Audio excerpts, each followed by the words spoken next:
On the corner of Elmridge Lane in a suburb outside of Portland, stood a modest craftsman house shaded by two ancient elms. For years, the house belonged to Margot Delaney, a 38-year-old freelance editor who lived and worked alone. She was polite but private. People saw her walking her dog at dusk, waving to neighbors, but no one really knew her. In early March, the mail started to pile up in Margot's mailbox. Her porch light, always on a timer, blinked on nightly, casting an eerie glow on the empty stoop. Her golden retriever, Daisy, barked for days before going silent. It wasn't until the UPS driver reported a rotting smell that anyone took serious notice. By then it was too late. When police entered the house, the scene was disconcerting. A cup of tea sat cold on the desk. The computer was still on, cursor blinking at the end of a half-written sentence. The dog had starved to death in the kitchen. But Margot was gone. No signs of forced entry. No blood. No struggle. Just vanished. Detective Hale Rourke, a quiet man with a reputation for catching small-town killers hiding behind white picket fences, was assigned the case. He interviewed neighbors. They all said the same thing. Margot kept to herself. She hadn't had visitors in months. Some couldn't even recall the last time they'd seen her face. The only person with any recent contact was Rachel Boone, a local woman Margot had mentored years ago in a writing program. Rachel said she hadn't spoken to Margot in weeks but admitted she'd stopped by once, unannounced. Margot hadn't answered the door. Hale found Margot's journals under the bed.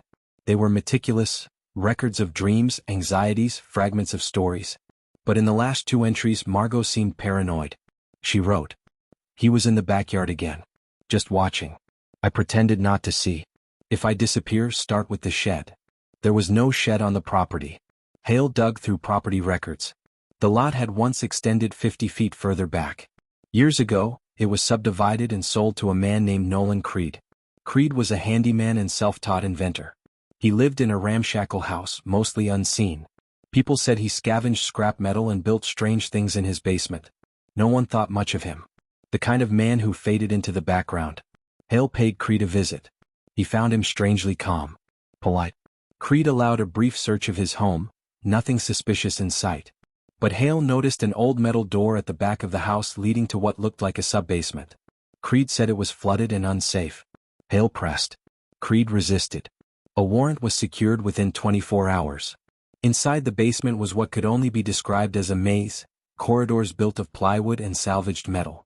In one room, Hale found old computer monitors connected to cameras, pointed directly at Margot's house, through gaps in fences and brush.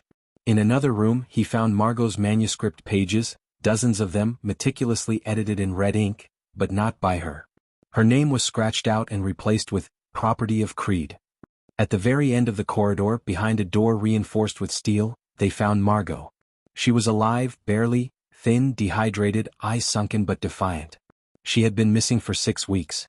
Creed was arrested on charges of kidnapping, unlawful imprisonment, stalking, and animal cruelty. During interrogation he confessed, but his reasons were chilling. She needed help. She was wasting her words. I gave her a place to write. I fixed her work. She was mine to mentor. Margot spent months recovering, physically and emotionally. The neighborhood was shaken. No one had suspected the harmless loner next door. That was what haunted them most. In time, Margot published a memoir titled The House Next Door. It became a bestseller. In the final chapter, she wrote, "The scariest monsters aren't the ones who knock down your door. They're the ones who smile from the other side of the hedge, wave hello, and quietly build a place to keep you." This is Crime Unscripted. Don't forget to like and subscribe.